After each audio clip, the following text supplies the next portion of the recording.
minus 12 hours now, just about. So we're going to preload the plane, and at 7 a.m. tomorrow, if weather's good, we'll take off for the ice. I think we're ready.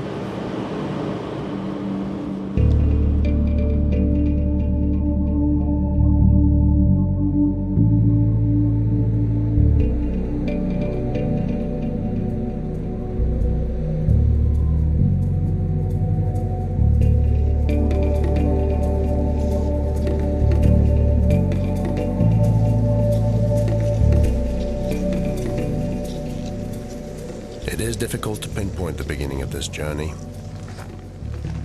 Was it the childhood dream to follow in the steps of the Superman who charted the maps of our world, with their bravery, instinct, and natural connection with the land?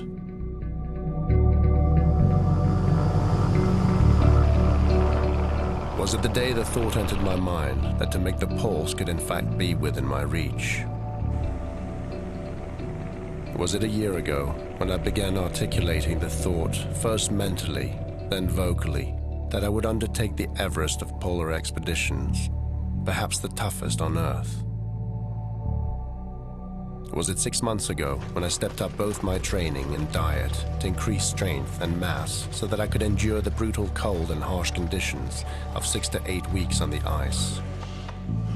Was it when, lo and behold, amidst a failing economy, minimal funding came through to greenlight my 2-member centennial expedition to the North Pole to commemorate Peary's first successful reach in 1909? Or is it just now, as I sit in the middle row of a fully booked flight to Minnesota, to undergo a week of shakedown training with polar explorers to test the equipment, the systems, and our capabilities? Conditions here can simulate the Arctic environment, and spending a week on a frozen lake, sleeping in snow, and dropping into a hole in the ice for survival tests can wake you to the realities ahead. Mother plucker!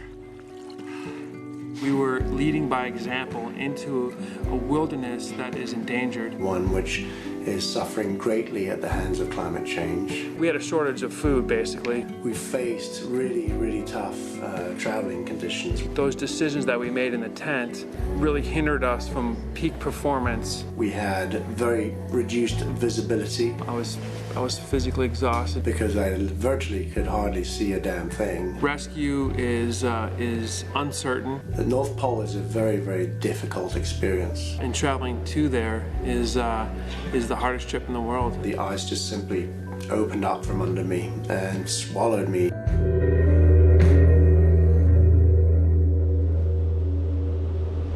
I got the exploring bug from my grandfather, who conducted safaris in India and Africa in the 1940s and 50s. By midlife, he traded his gun for a camera. My earliest memories of photographs date from childhood and viewing black and whites of his lions and elephants. I shot my first pictures of wildlife in Africa when I was 12. From that time on, photography has been my weapon. With images, my mission would be to help people fall in love with their world, because I feel we will not save what we do not love.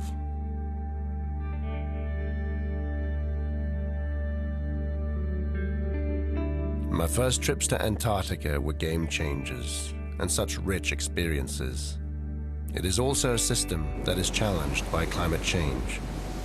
I first went there in 2006 with my friend John Quigley to send an SOS from a remote iceberg in the Gerlach Strait. That trip consolidated my love for the ice, and from it, I brought back impressions that changed my life. I had dreamt of reaching the North Pole since I was a child. Today, that environment, ground zero for climate change, is melting away at confounding rates, and my childhood dream will no longer be afforded to the children of future generations. Part of my mission is to commemorate the remarkable feat of Admiral Peary, Hansen, and his team of Inuit who set off on foot and reached the North Pole 100 years ago, on April 6th, 1909. But it is also to raise awareness on the fact that there will be no bicentennial expedition on foot to the North Pole. The Arctic sea cap is melting away so rapidly that it will be gone in the summer months within just a few years. It is hard to imagine a North Pole without ice, but that is the impending reality that we face. This should send a clarion to the world and raise a significant call onto our responsibility to develop sustainably. I do not know what Duluth, Minnesota looks like any other time of the year, but in early February, it probably does not figure on many top 10 destinations, short of dog sled training and outward-bound programs. The approach by plane spelled out the gray, grim, and frigid environment. What kind of individual volunteers to fly from sunny California to this outpost near the Canadian border? On the taxi drive from the airport to the motel, where we'll be spending the rest of this night, my driver susses me out by assessing the slew of sponsor badges that adorn my expedition jacket and concludes accurately that I'm not from these parts. After I share with him the purpose of my trip, he tells me that 2 months ago, he saw the coldest temperatures ever recorded here, minus 50 degrees. Minus 50?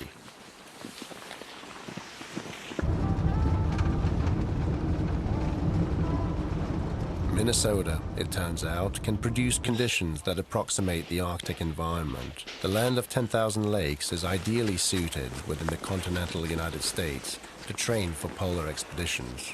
Balmy day in the Arctic. This will be a joke compared to where we're going. After careful consideration, I will lead my own team. Keith will be with me, and I feel good about that. Where are you camping? 4 inches of snow.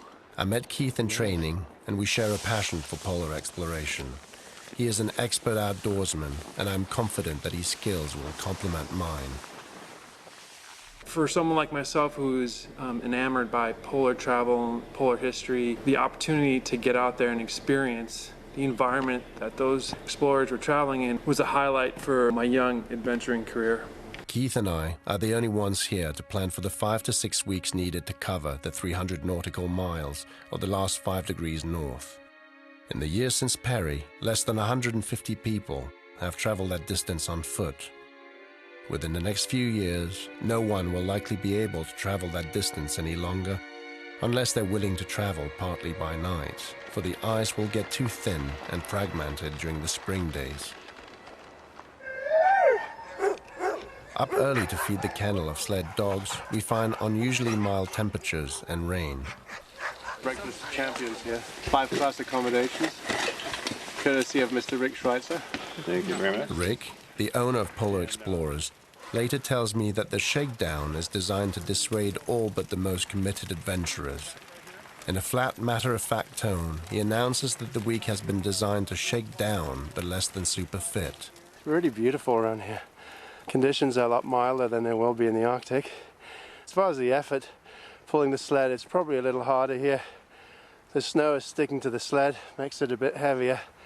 It's about 200 pounds as it is, this big one here. And that'll be my lifeline for about 6 weeks.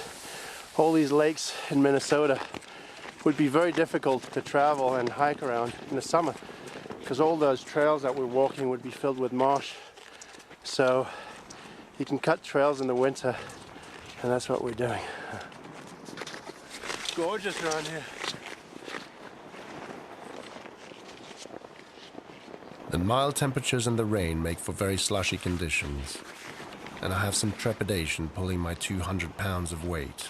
As it turns out, the sled starts gliding in the slush, and before long my body temperature rises to a steady sweat. This will be the biggest challenge in the Great North. Sweat can be deadly. The game hinges on how to regulate the systems to maximize performance while minimizing body heat. Tomorrow will be the first test of endurance with 8 full hours of skiing.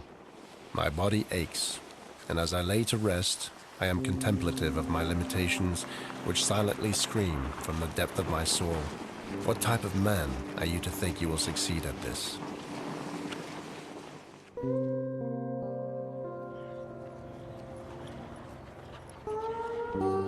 The countdown has begun. I will set off on March 23rd. March 17th, 2009. Tonight we're going to be honoring Sebastian Copeland, who is traveling to the North Pole to raise awareness about global warming. Global Green's resident architect, trekker, author, and board member, also an Angelino, Sebastian will depart on a 2-month Arctic trip to the North Pole to document ice cap melts to bring further attention to the loss of the Arctic to global warming. Today, the city of West Hollywood made a proclamation of my departure and gifted me with a certificate and a proper send-off at City Hall. It's a great honor to have you recognize this trip. As you've mentioned, the North Pole is a rapidly changing environment. It has had the greatest consecutive ice loss, culminating in the last 2 years with about 500,000 square miles of ice loss in the summer period. That's an area the size of California and Texas combined. Welcome back to Larry King Live. It's now a great pleasure to welcome Sebastian Copeland, the acclaimed photographer and environmental advocate who serves on the board of directors of Global Green USA. His photographs are seen in the book Antarctica, The Global Warning. The foreword, by the way, to this book is by Mikhail Gorbachev and the preface by Leonardo DiCaprio. Larry King had me on the show discussing the importance of creating an international treaty for the protection of the Arctic, and how different the Arctic is today than it was 100 years ago. Training for the pole is a daunting task. With 70% failure rate, it presents life and death challenges for even the fittest of athletes. Early morning workout. Starts with a 1-hour workout at 7, and a hearty breakfast, and a yoga session for an hour and a half, and do some work and emails, and then in the afternoon with an hour and a half hike with a 100-pound vest, and in between just eat a lot of calories. Okay, I want to take him to the Arctic, feed him to the polar bears.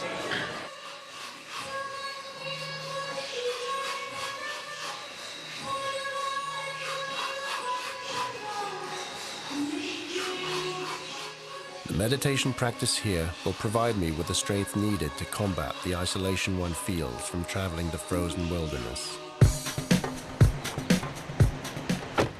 My daily routine then led me to my afternoon hike at Runyon Canyon. I take my 100-pound vest and climb to the grand vistas of Los Angeles. Come on, let's go. All right.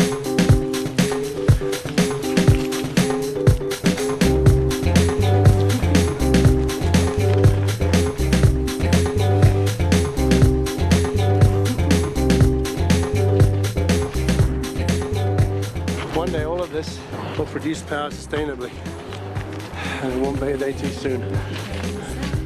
Come on, guys.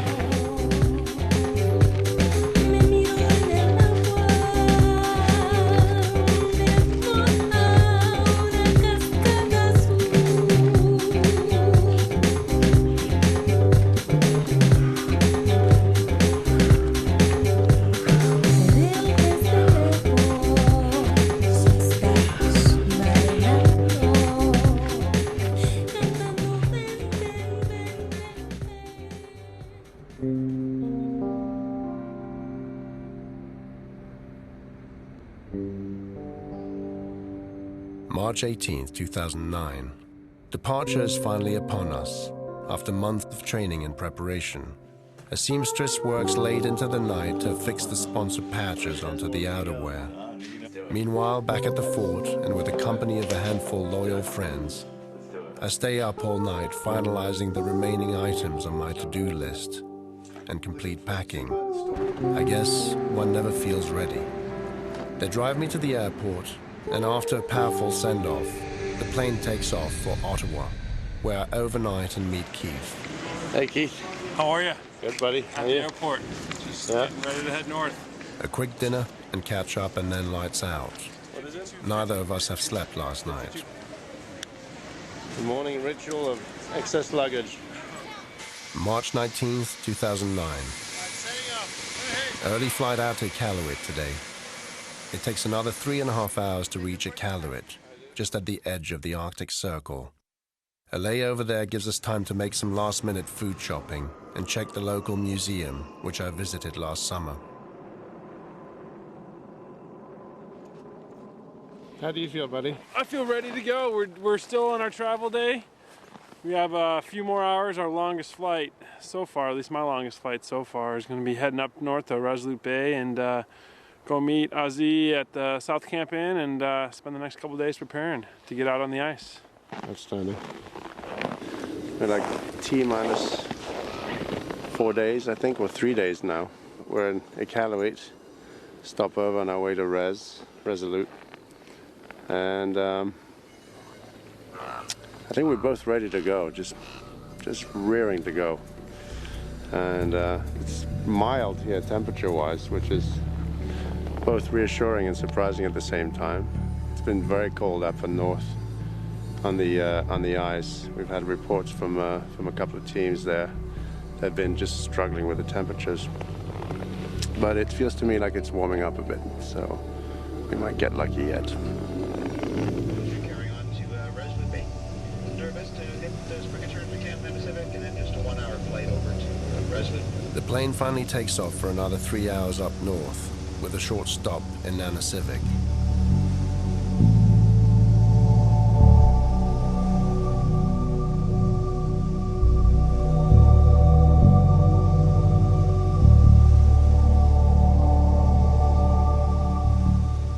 These are familiar steps, retracing the itinerary of my summer, but for one detail. When I landed in Resolute in early July, temperatures had hit a historical high of 67 degrees. Today, it's minus 36 degrees Fahrenheit. We've just touched down in Resolute Bay. That's the last stop after 2 days of travel. Resolute, step 1. And this is it. Lovely Resolute. We remind you that smoking is prohibited. It's minus 36 right now. Designated smoking area. The landscape is covered with a sheet of white, and upon walking out of the plane, the air exploded in my lungs like a shot of adrenaline. Resolute is a town of 200 people, but it is the logistics center for all activities in the high Arctic. It has taken 5 planes and 2 days to reach this outpost in the middle of the freezing Arctic, some 3,500 miles north of Los Angeles. The hotel brings back all kinds of memories and some nostalgia. I've spent over a month in and out of this hotel last summer, dreaming of coming back to try the pole. March 20th, 2009. Woke up today to find Keith already downstairs. We spent a few hours organizing our food allotment for the first 20 days, which is when we'll get our first resupply. This is a ration for 5 days. You got your cereal. You got your rice and beans, your stews, your breakfast, your lunch, your dinner, your company. Hey, got your butter and your bacon. That's right. A little bit of salami, bacon, bread, lots of fat, saturated stuff. Here as well, yum, not for vegetarians. This right here is a blend of bacon and cranberries. So the bacon was fried up just to the point of producing all that fat, grease. Cranberries were thrown in, poured in a blender, and blended to this consistency. Now when we get up to the Arctic, this will freeze solid and we'll be able to chunk that off with our knife and eat that almost as a snack on the trail or throw it into our dinner at night. This process is a fine balance between calculating each meal's caloric intake and exacting it against the precise weight we'll be pulling. It's a virtual science, and the magic number should not exceed 2.4 pounds of food each per day for a caloric value of around 7,000. This is 1 pound every 5 days for 2 people. Yeah. It's not much. Let's stick this stuff back in here. Yeah. Toilet paper. Oh yeah, very important stuff. Toilet paper. 1 sheet per day. 1 sheet per day, yeah. And we wash it. Yeah, it's protein drinks. This is the powder? Yeah. Herbalife protein shakes, power bars, electrolytes, candy, and cereal are each carefully examined to meet the exacting criteria of the unforgiving scale. 4 bars? 5 days worth of food. Yep. 2 people. 1 mission. 30 kilos. 30 pounds. Keith is a strict numbers cruncher. Heavy. A little heavy. I am so used to carrying extra camera weight that I'm somewhat looser in the approach. But I know that out there on the ice, after a few days of intense effort, I'll be cursing the extra butter. This is 4, 8, 12, 16 days. Right. Rick has arranged for us to invite the elders to dinner. This turned out to be a great, thoughtful gesture. The elders bless our dinner and share with us the manner in which climate change is affecting their lives. Over the years, it just became smaller and smaller. It takes 500 square miles to feed one person in the Arctic. Excessive carbon emissions in our cities are leading Inuit to poverty. Their culture endangered, they truly put a face to global warming. After dinner, the elders sign the polar flag that will be flying on top of our tent every night. And they blessed our trip. Outside, the sun is hanging low on the horizon, casting a pink glow on the frigid landscape. Keith and I decide that tomorrow we will ski and test our gear one last time before departure, including our blogging technology, an Iridium satellite phone, and an HP iPack. We will sleep on the ice, preferably near a pack of dogs. They provide early warning for the bears. One was sighted outside the hotel just 3 days ago. March 21st, 2009. Another day going over the pack list and shedding a few more pounds off the loads. How much is your weight, Keith? Not too sure yet. It was a balmy 35 degree below last night. It's still quite icy out there. I've got a good friend here. We're going to be friends, you and I, aren't you? That's my personal kit right here. Keith has got about the same. Camera equipment and GPS, iron batteries, easy chair, which is a killer item in the tent. Works like this, and this is more comfortable than most sofas. The cold kit here for the colder days, and then this one here for the warmer days. Socks, underwear, not many of them, as you can tell, for a month and a half or so. Face gear, headgear, glasses, the iPod, of course, and then the base layers, the boots, those are important, quite a few pairs of gloves, windstopper vest, over mitts, inner layer for the boots, water and thermos, and then finally, of course, the sledge. We're waiting for Keith's sledge to arrive in Resolute, as it did not make it on time for the scheduled flight on the way in. Fingers crossed that it arrives today by cargo, otherwise we'll lose a day.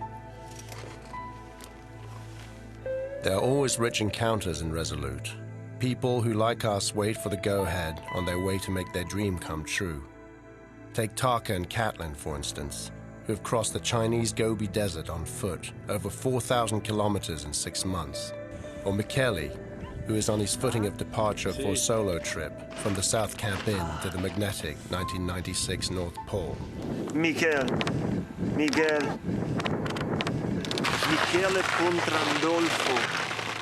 Pontrandolfo, figa, tira vento. Ah? See. Gobi refers to the type of desert that it is as opposed to its geographic location. So there's lots of Gobi deserts around the world, but the Taklahama Desert happens to be the largest of the Gobi deserts, so people tend to call it the Gobi Desert. We started in the middle of the Gobi Desert, kind of plus 40 degrees Celsius, and as we moved east through the winter, it got colder and colder to averaging about minus 35 for about a 2-month period. How does this compare to this weather here? This feels considerably colder. I think minus 35 is quite different to minus 40. I think minus 40 and below is quite a big jump. For some reason it feels considerably different. But up here you get much stronger winds, and the wind chill is a lot worse than what we had in China. And we walked from the westerly point of the Great Wall, and we walked right out across it and then up over the Queeling mountain range, which again is just a massive mountain range in northern China, and then headed out all the way across to northern Korea. How long did it take you to do this? That took us about 6 months, give or take a few days. 167 days it took us, with only 3 days off, which is a long time. 1, 2, 3. Final packing of the sledges. They weigh in at 190 pounds, including fuel, which is better than I had anticipated. Alrighty. That should be just about the... Yeah, it's close. 160. We have confirmation, weather pending, that we'll be wheels off at 7 a.m. T-minus 10 hours. Oh, I know why. What's that? Because you got your extra food in there. Yeah, right? The toilet paper. Toilet paper, yeah. We're T-minus 11 hours now. So after 8 months of waiting and planning and suspense and, you know, whether sponsors will come through or not, and all the training and everything else. Well, if weather permits and everything goes according to plan, of course, which in these parts often doesn't. But right now, anyhow, we're leaving tomorrow morning at 7. It's 8 o'clock now, so in the evening, so 7 a.m. tomorrow. And can I just ask, just purely for me, more than just much the camera, but why you chosen to do this? Well, other than the obvious answers are, it's the centennial of Peary's reach of the North Pole in 1909. It's clear that there won't be a bicentennial because the ice is just changing so rapidly. It's melting so quickly, and it still gets very cold in the winter, but it just warms up very rapidly, and then all of a sudden it's gone, and anytime soon it'll be gone in the summer months. But I think the underlying story of any of those Arctic stories, and I think anyone who travels in these parts would know, is that part of those trips is also just trying to find yourself in the process. So it's all kinds of adventure, and it's a climate message, and at the end of the day, it's a personal journey.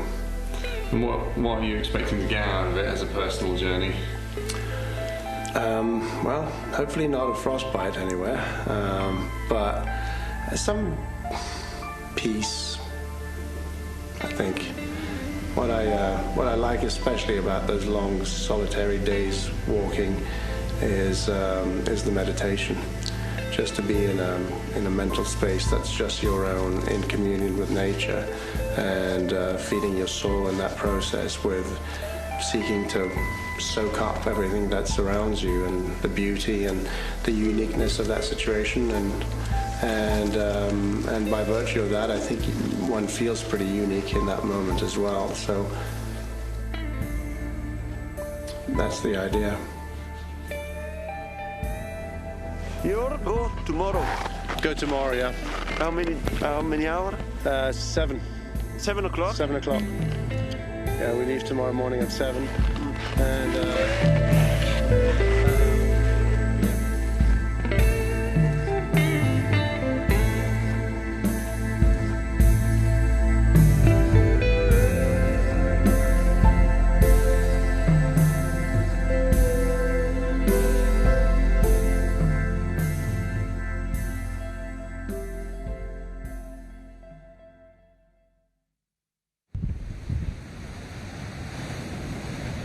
Our 6 a.m. weather report comes in negative. Our team on the ice reports low vis, and we're back to bed until an 8 a.m. update. all right, beautiful downtown Resolute. This is the South Camp Inn. You giving us a send-off? Huh? You giving us a send-off? Oh, yeah. At 9:30, Steve at Ken Borek calls asking if we're ready to go. Like two bats out of purgatory, Keith and I are on the go. We are in the van, first step of the process. Getting out to the airport. Reality sets in on the way, and we both contemplate our impending experience. Our friends at the South Camp Inn give us a solemn blessing, and we ride in silence to the airport. It's a great place for doing a bit of thinking, personal thinking, and Yeah, I love the space up here, and then go back to UK with new ideas and putting them into plan for the next year. You guys have a safe trip. Have a good one. Thank you, mate. March 24th, 2009. Troy and Kevin, our pilots, greet us by the hangar. Good. Hey. Just had a little conversation with Troy. The weather's been steadily improving throughout the day. Wind shifted around the southwest and blowing that front that kept us from flying away yesterday up north over the pole. So we're going. It's good news. Yeah, we're going. It's all loaded up. There's nothing in there. I just did a double check of all of our equipment in the corner there, and it's not on the plane. I don't know where it is.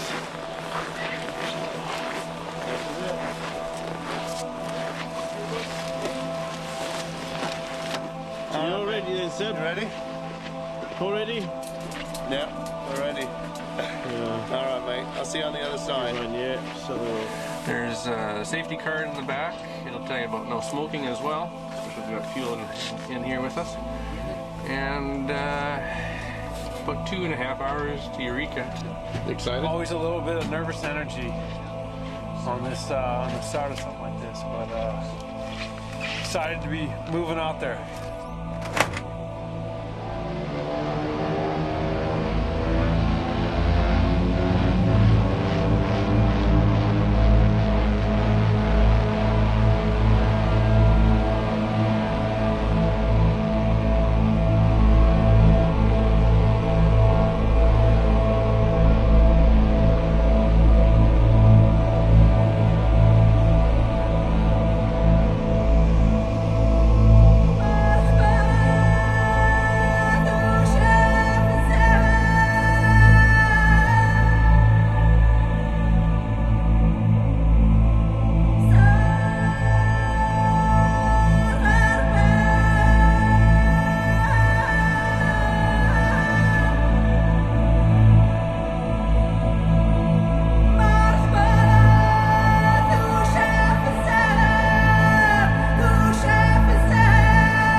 Hours, and we land in Eureka for refueling.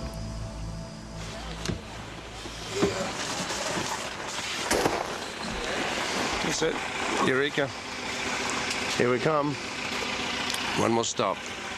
Stepping out of the plane at minus 43 Celsius temperature is a stern reminder of what lies ahead.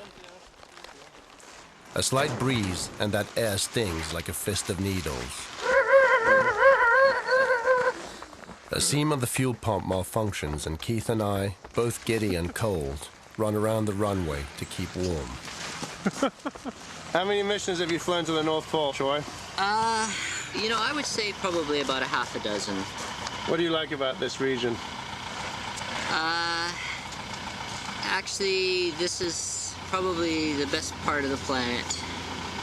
Yeah, it's unspoiled, picturesque, and yeah, totally remote. We're not going today, so gotta run out a little steam, stay warm. Possibly a little frustration in there, but hey, we'll have plenty of time on the ice. Well, the weather closed in on the ice, so we're in Eureka. We're about to take off, and now we're going to have to wait a couple of hours and see what happens, and perhaps overnight here, which could spell trouble. Sometimes you overnight, and then it becomes over 2 nights, and over 3 nights, and over 4 nights. Well, the weather went out at the resupply point. Basically fogged in, so we can hold for a couple hours, and then we'll be out of duty day by then, and we'll have to wait for tomorrow.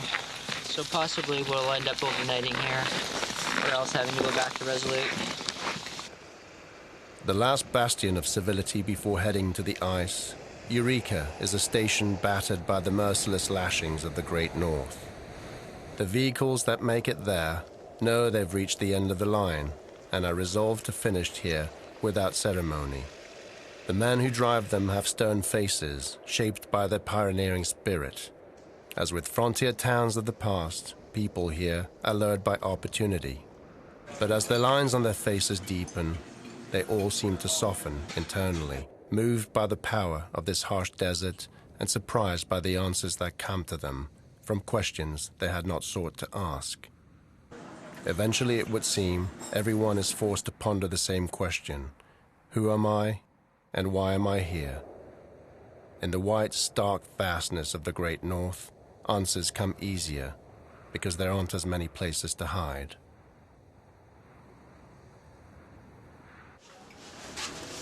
Out of the cold, dinner is served. At our table, much of the talk is about how multi-year ice has become fleeting, systematically being replaced by new ice.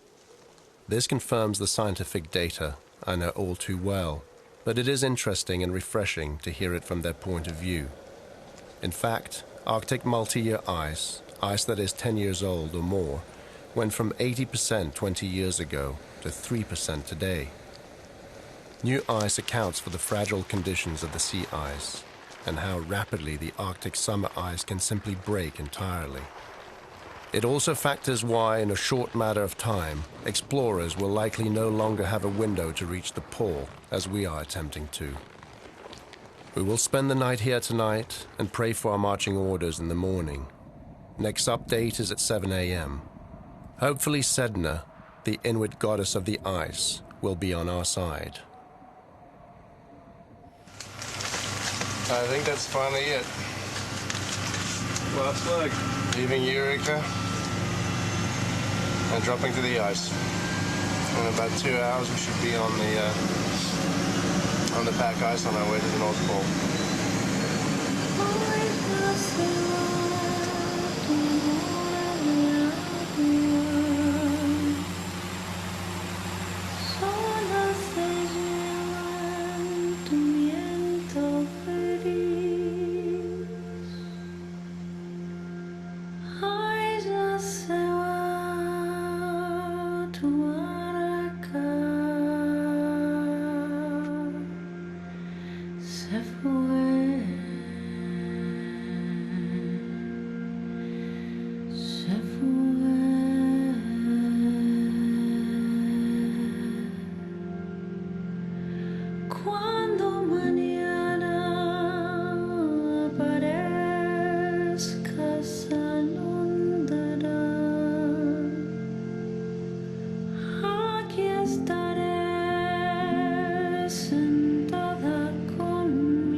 And making sure your seat belt is fastened on these planes. This thing landed on this really rough ice, and Troy is an ace pilot, got us down here on the ice. We are officially on the Arctic sea ice, about to begin our journey. It's pretty exciting.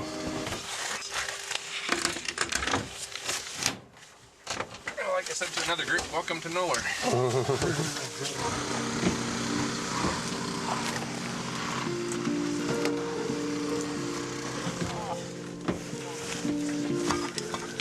This is it. It's like stepping on the moon. We're here, 85th degree, about 300 and some nautical mile from the North Pole. We've got about 34 days ahead of us, and the journey begins.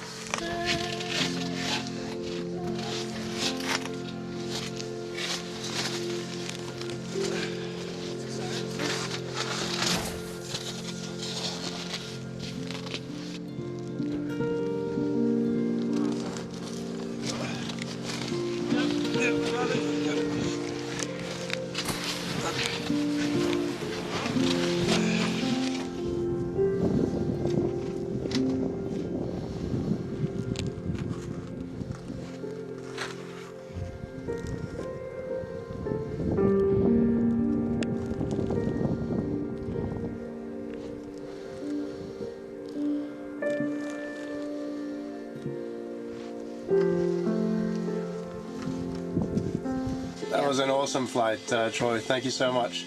Well, best of luck. You know, best of luck getting to the pole.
These are the luxury accommodations here at the Polar Inn.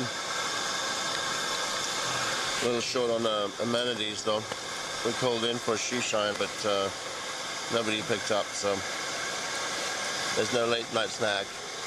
Yeah, there is. Yeah? What is it? Leftover dinner. Yeah, frozen. Frozen. Yeah. No microwave. No microwave. After a day on the trail, when virtually every single stitch of item is wet, this is what we use to dry it. This line right here. And this goes for long johns, base layer, the second layer. You dry all that? Third layer, fourth layer, fifth layer. So that's going to be my complaint to management, is I'm going to tell them to build in more cabinet space.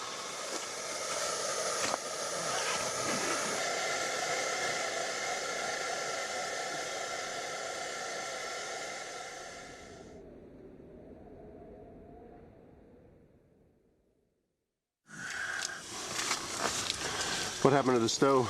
It's out.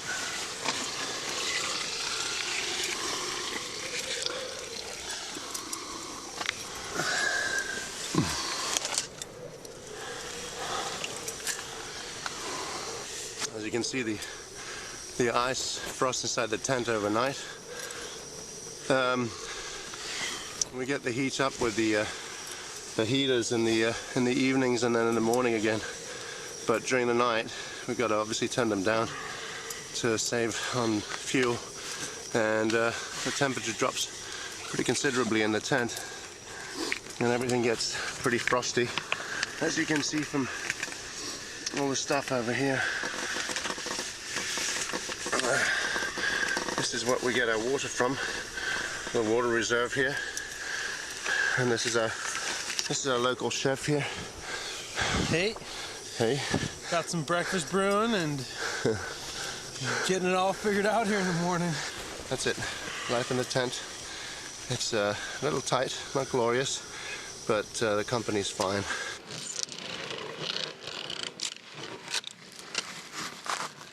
Second day, and we are bushed. The ice is clumpy as we negotiated a field of rubble that was pretty discouraging.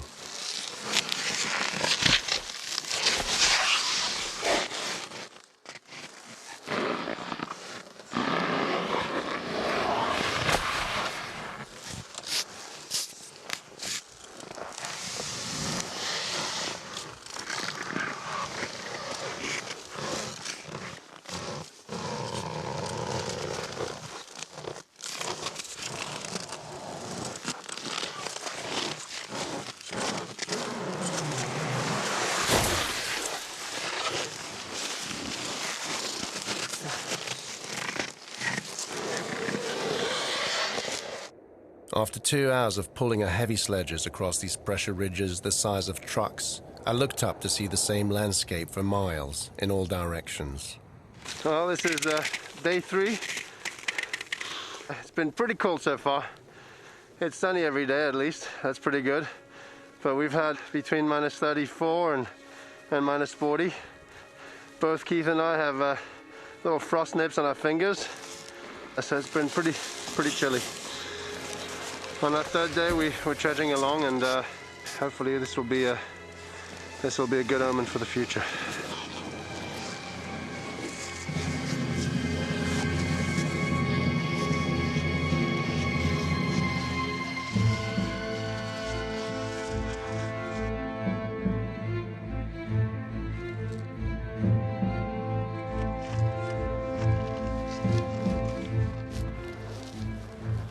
Like Sisyphus and his rock, we pull our heavy sledges across this uneven, icy landscape, one step after the next, occasionally cursing our decision to be here in the first place. Day 5, north.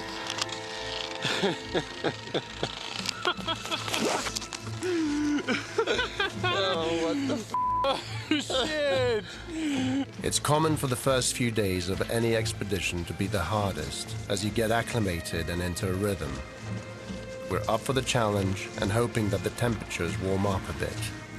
Like nomads trekking across the white desert of another planet, we advance one laborious step after the next.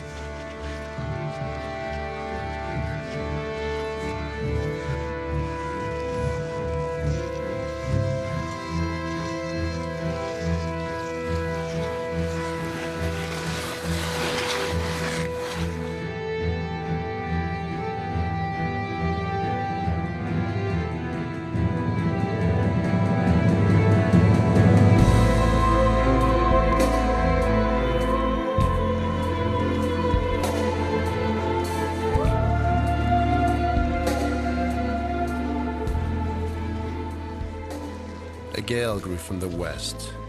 Even 5 knots of wind lashes the face like frozen razor blades. If indeed the human body has 100 million trillion cells in constant communication with one another, then mine were all screaming, "I am cold."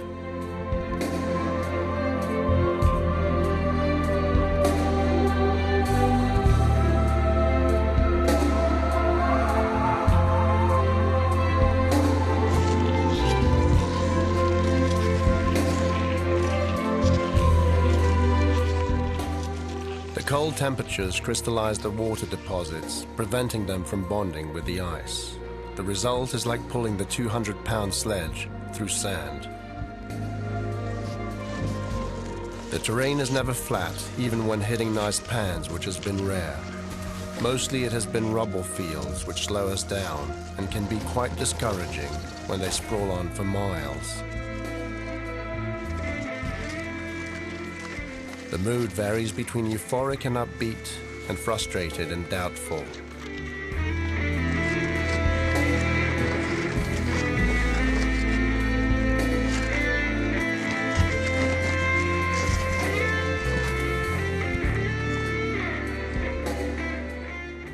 Still, the Arctic desert reveals itself to us in all its majestic and endless subtleties, in the way that it only does to those committing to traveling its unforgiving realm.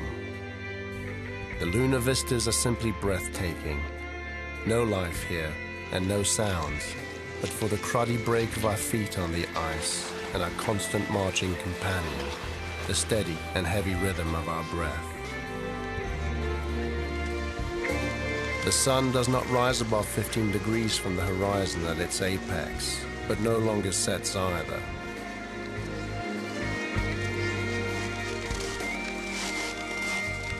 All this in the silent and lonely universe of the intense effort, punctuated only by the sound of heavy breathing and the endless sunset of the midnight sun.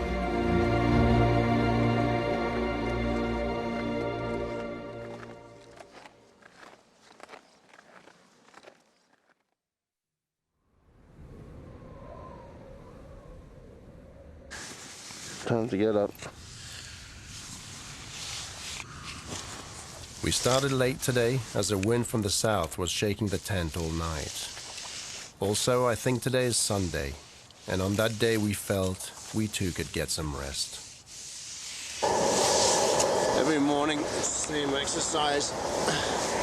I'm just grabbing stuff out of your sleeping bag and hanging it on the line to dry. So we can repeat that process again the next day. We felt no rush in getting beat up by the elements, and we're slow out of the tent. Porridge. Sesame seeds, oats. We render it with some pemmican, which is basically just bacon fat, bacon bits, and we've thrown in cranberries just to spice it up. Lots of calories here.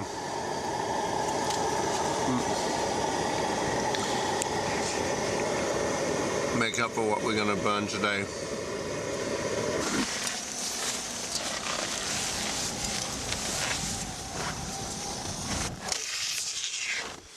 Hey, lovely day on the Arctic Ocean here. 87 degrees north, 3 more to go. 2 weeks in. That's our live commentator for you. 3 hours in, we came across our first large open lead, and with it came the black color of the Arctic Ocean, which of course is constantly below our feet. It's all open water. That's what we're seeing steaming there. It's open from all the way there and back here. About here it looks like it closes. So that's what we're going to try and do, is cross it over there. It was a complex system of cracks in the ice, generated by the awesome power of currents and winds. And after following its banks for a while, we finally found a crossing point. When a lead freshly forms, it can actually undulate, rubber ice. So it had some flex, and we were okay with how much flex it had. It's good.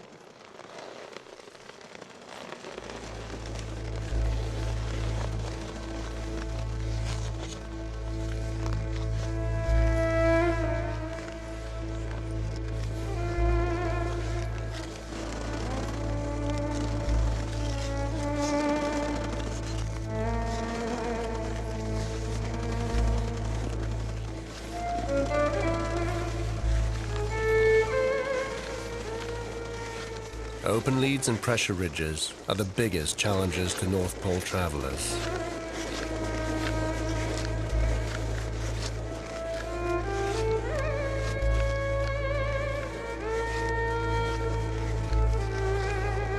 We hurried as the environment was rapidly changing and the lead widening.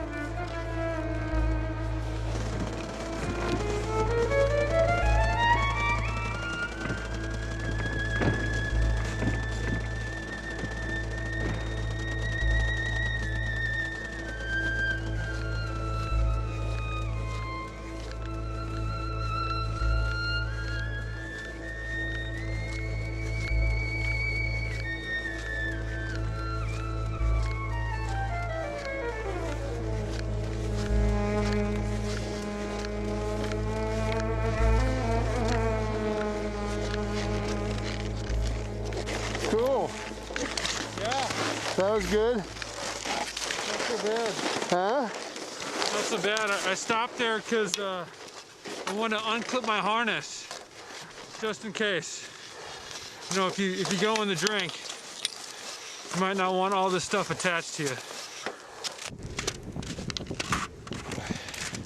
By now, both Keith and I have a number of frostbites. Getting better, hopefully. One here and one there. This is certainly not uncommon when traveling regions where men have no business spending any amount of time in. But those nips have to be carefully monitored, or the risk could be loss. On day 16, got Arctic 2, Sebastian 8. This was another tough day. But it will change. We keep heading north.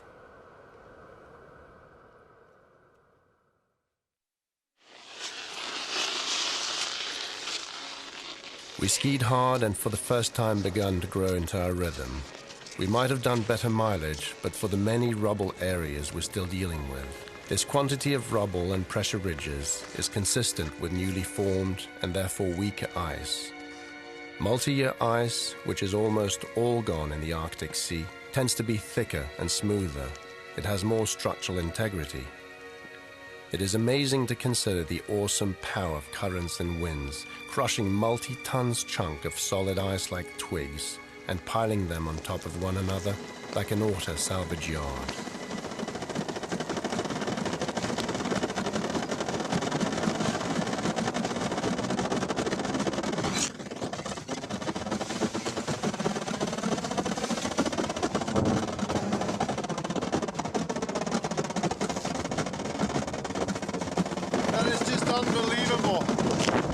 Pressure ridge, look at this right here. Look.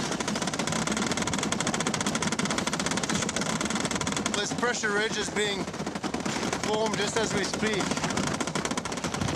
Just the forces of nature, just the tides crumbling these massive pieces of ice, weighing just, I mean, the total sum of billions and billions of tons of ice being moved and crumpled. That's really unbelievable, extraordinary sight. Such is the power of nature. Our focus as a people must be on harnessing that into renewable energy.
Good.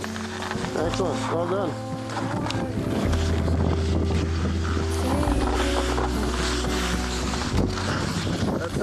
across the lead in the Arctic Ocean. Yeah, that's a little boat creation. Not Cancun, but it does work as a raft. Today was a grind. There were no gimmies, no freebies, no mulligans. No, this one's on the house or first ball in. Nothing but hard-earned slow miles. We had essentially a blizzard. The stress of the cold was challenging. I had the good fortune of fogging both of my goggles that day. We had temperatures minus 46 Fahrenheit. So I was forced to relinquish my position in the lead. You know, you never know what to expect. Once we got resupplied, there was a sort of a break of our rhythm. And our second ration of 15 days was a little short. Which gave us food shortages. It's tough being out there with someone when you're both food stressed. We were hungry a lot. It's what you focus on so much. Keith was just beat up at the end of that day. It really pushed me mentally. What are you doing here, Heger? I'm just getting ready to send a dispatch with our PDA unit and Iridium satellite phone. This uplinks with the satellites, and we're able to send images and text messages and our position so that folks back at home can virtually join our adventure. Hi, this is Sebastian reporting from the Peary Centennial North Pole Expedition. I'm here with Keith. Happy Easter to those that are celebrating. Thank you for all the well wishes for my birthday, which is today. I'd like to especially say hello to my lovely wife, Stacy. It means a lot to hear that from you guys. My son, Keegan, and all of my family. We're beginning to feel a little fatigued. We've also cut down on our weight by abandoning some of our food. We needed to cut down on weight, otherwise we're not going to make the pull in time. And Keith and I are both very grateful for your attention and for keeping up with the adventure. Over and out.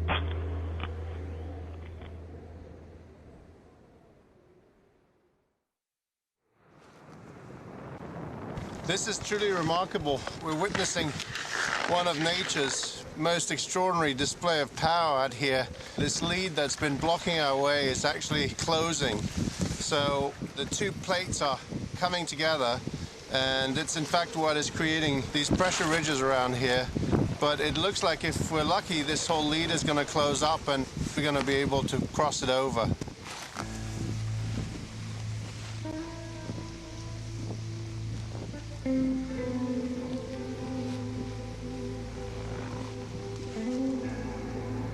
Bring your sled forward.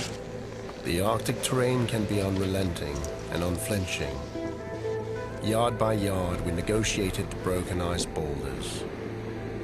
The mix of cruddy, powdery snow swallowed up the sledge's rails, as if dragging them through syrup. Each section led to another chaotic and random display of nature's forces. Yeah. In this grand theater, it is hard not to feel insignificant. And the purpose of our mission, in its simplicity, felt all the more absurd. Nice job. Well done.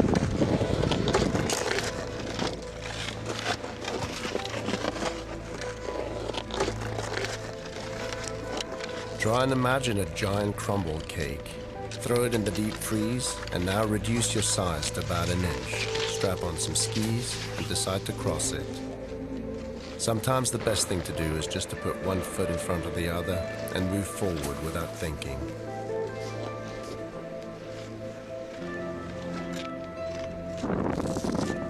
This is us after 14 hours of travel.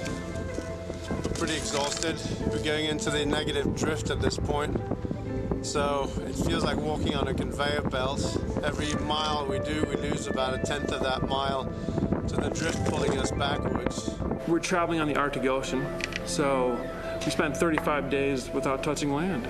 First, there is no point on the sea ice where there's an actual geographical North Pole. That night we realized that we'd started drifting south. That point is at the bottom of the ocean, and everything above it is essentially floating. So the miles that we were making, they were being taken away from the sort of the Arctic treadmill. So we're pretty exhausted. The wind's been whipping us like whip boys all day. It's It's blowing about 25 knots right now. And although the temperature's not that cold, it's the wind is dropping them by 20 or 30%. So it's about 25 degrees minus right now, but it feels like about 35 minus. And although we're happy to be here, we're pretty beat up right now. Right, Keith? Agree with that. The drift was so strong that day that we woke up the next morning behind the spot that we had woken up the morning prior. From morning until evening, hardly a word is exchanged. The terrain was friendly and relatively flat, and the scenery epic. As each day rolls into the next, there are no signs of life to break the quiet sanctitude of our journey. Not a bird, not a bug, not a plane high above in the sky. The feeling of solitude in this white stillness could for some scream louder than despair.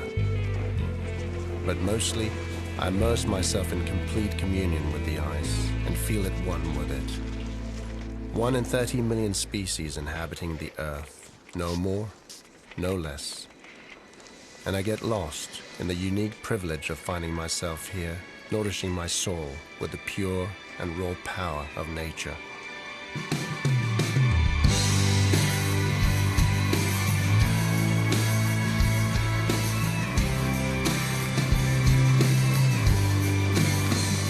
Came upon an enormous system of meltways frozen over, remaining most likely from the summer. Huge waterways looking like rivers, stretching for miles east and west. It spells the ominous demise of the Arctic summer ice. Indeed, while it is predicted to break entirely in the summer period by as early as 2013, privately scientists fear it might have happened last summer and could any time hereafter.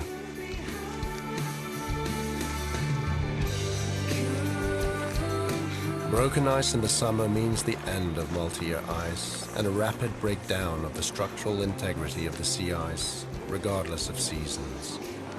But for us, today, it was eerily beautiful.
Cold environments are challenging to shoot in.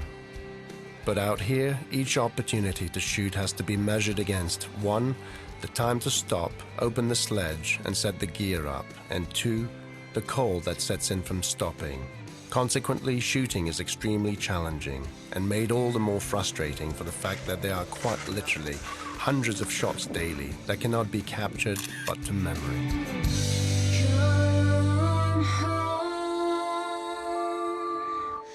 It's something less than a holiday when you come home. It's something less than a Eerie and ominous, with the profound beauty of the simplicity of void. This lead spells the future of the Arctic Ocean as it breaks up, its ice thickness further threatened by the exponential factors of warm air and warmer water. This lead was enormous, 2 miles across and its length unclear as it stretched east and west, well beyond what the eyes could see. The ice is rapidly changing, and I wonder if generations to come will have the chance to do what we're doing. My one great privilege, which will undoubtedly live to be a great frustration, is that whilst witnessing such unique sights, I know that it is impossible to capture its scale and breadth on film.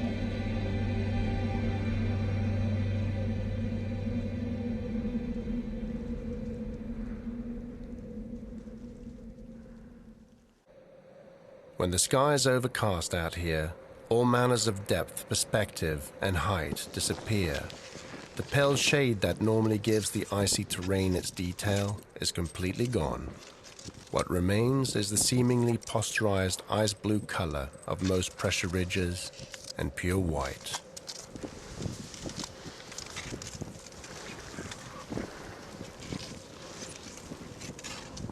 The morale was low as yet another reality sunk in.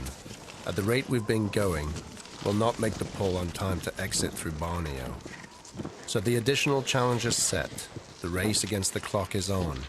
We need to average 12 nautical miles a day, which we've not done so far, and not for lack of trying. Besides, we're drifting south. We lost a mile last night, and by the time we wake up, we'll have lost another mile. The drift is taking us backwards, which is not unusual. We'll re-strategize, but for now, we're dead tired, and we'll seek sleep for counsel.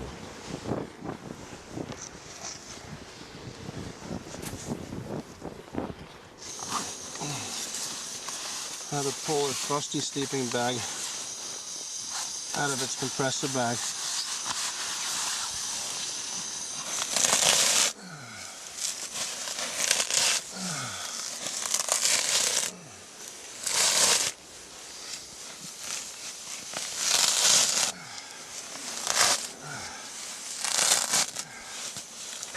I'm actually shivering right now, so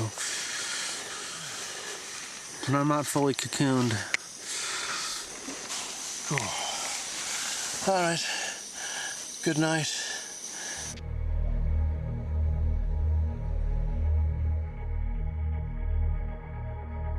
I cannot help but think of Peary, Hansen, and the 4 Inuit on their team, and how after reaching the pole on April 6, 1909, they then had to face the unassisted return to land for many more months of journeying. There were no satellite phones, no blogs, no power bars, no technology-developed fabrics, no nylon tents. Just 6 brave men facing the unknown with no safety net and no backup.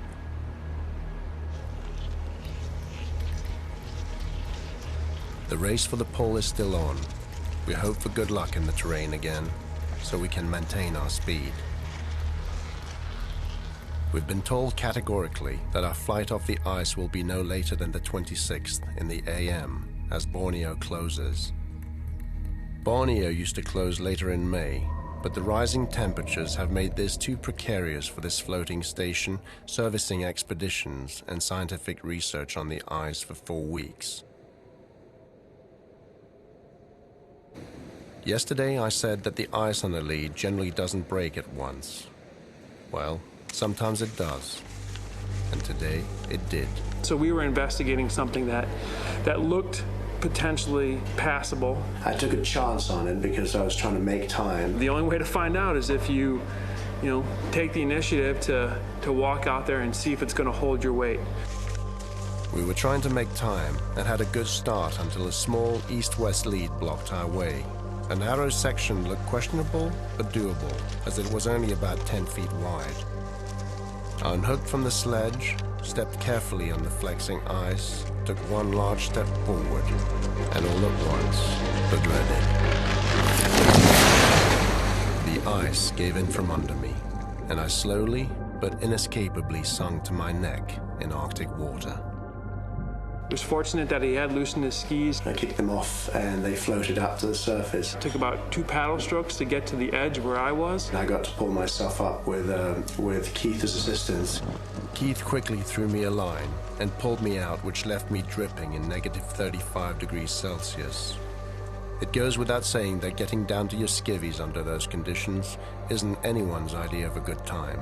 And I rolled into the snow, at least the ice, to sort of absorb as much of the moisture as possible. The powder snow is so dry that when it hits the water, it acts like a sponge. You know, it was unpleasant, but it was a quick moment in time. There's no other better remedy for hypothermia than activity. They are funner things to do, to be sure, in the Arctic than to change and get naked in those frigid temperatures.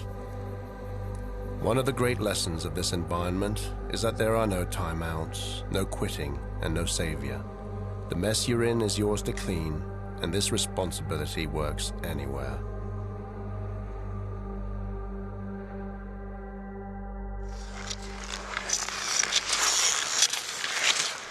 With nothing but open space in front of me, I motored and skied hard. My legs got sucked into the rhythm and never complained. Nor did Keith, though I knew that his hip bothered him. But the day was set to put a mark on our vanishing legacy. Each hour that passed was punctuated by the pleasing speed that would define our last traveling day, and the looming and steady creep of a countdown that brought a mix of relief and sadness. The last few days have been the toughest, but today, in spite of the wind's chill, we're eating miles and feel unstoppable.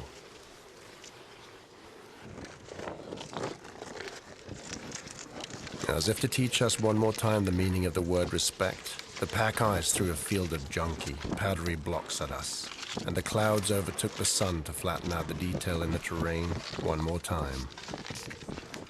I was anxious, pushing forward, intent in reaching our farthest north.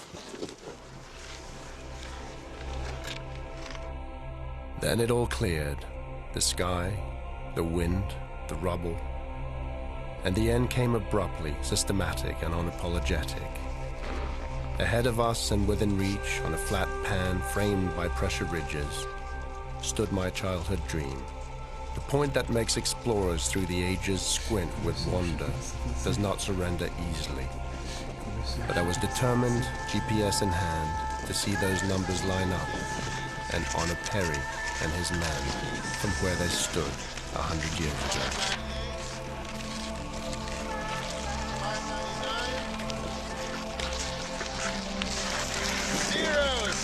This is it, right here.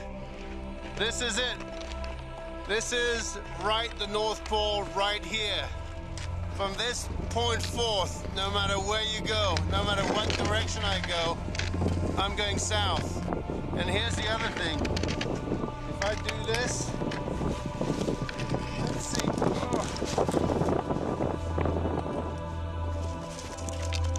All right, and in doing this right now,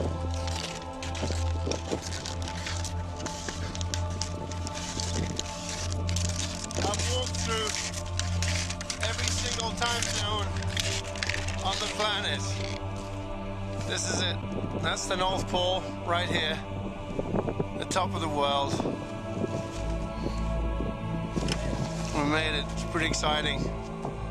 And in seconds, just like that, it was gone. That point from which any step heads south, the top of the world, where all longitudinal lines blend and all time zones meet, where the world rotates below your feet. That point was mine for one brief, ethereal instant, and then no more. Beneath the frosty face mask and under my icy roughed hood, the breath I took filled my heart with the essence of purpose and a mission accomplished.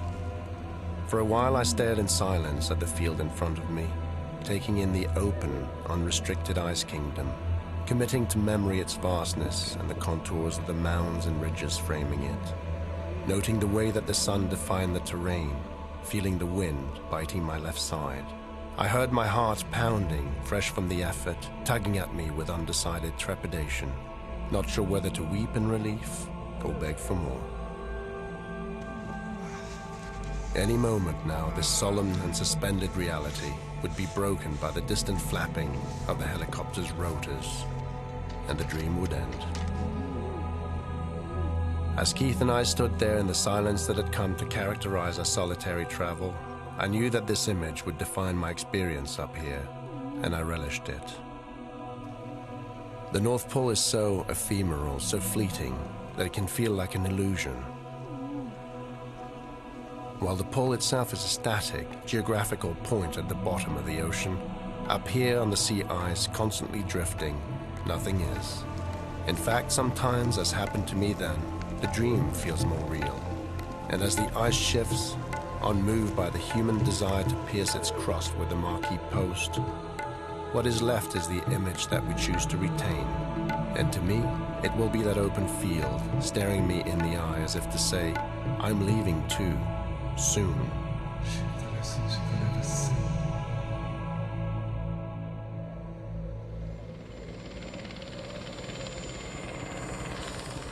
In the distance, the wind carried the unmistakable flapping of the Mi-8's rotors. Invisible at first, the heavy craft appeared south of us.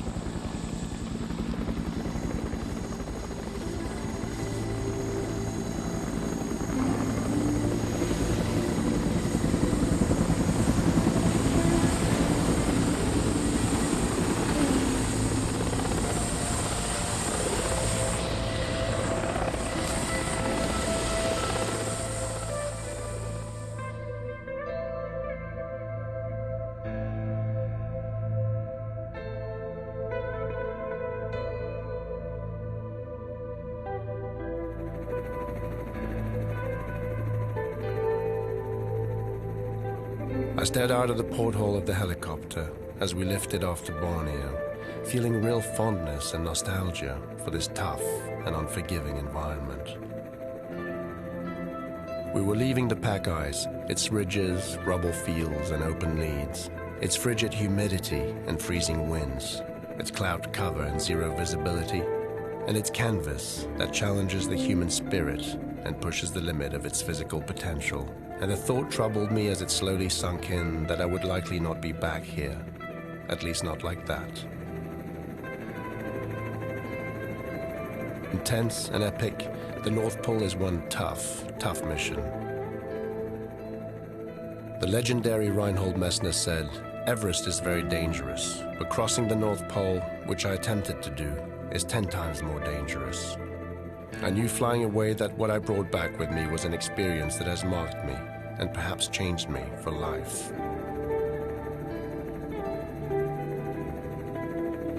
After 5 weeks of this epic adventure, I know that re-entry will be a challenge. But all things do come to an end, and I could really use a sandwich. I reflect on humans' amazing ability to survive in one of the harshest environments on Earth. As the world celebrates Earth Day, I think of how important it is to get out of this false sense of security that we've developed as cities dwellers. Lulled away by the convenience of technology, from the responsibility and the connection we have to the land that hosts us. Where does our garbage go? We don't know. What is the true impact of our electrical power source, and what is our consumption? Indigenous cultures have an innate sense of renewable and sustainable living because it is logical. Western cultures have mostly lost that. And I hope that this experience in the Arctic raises people's awareness of how fragile this is. And while the Arctic is melting away, our societies, our governments, and our economies are all vying to exploit its resources made more available and accessible because of the melting, and in such way are perpetuating a cycle which was the genesis for the undoing of this environment to begin with. It's a profound link. It's one of the multiple links that tie us to this natural order, and every weakening of any link in that chain puts everything in jeopardy. Everything except, of course, for nature, for the world, which carries on in the way that it will.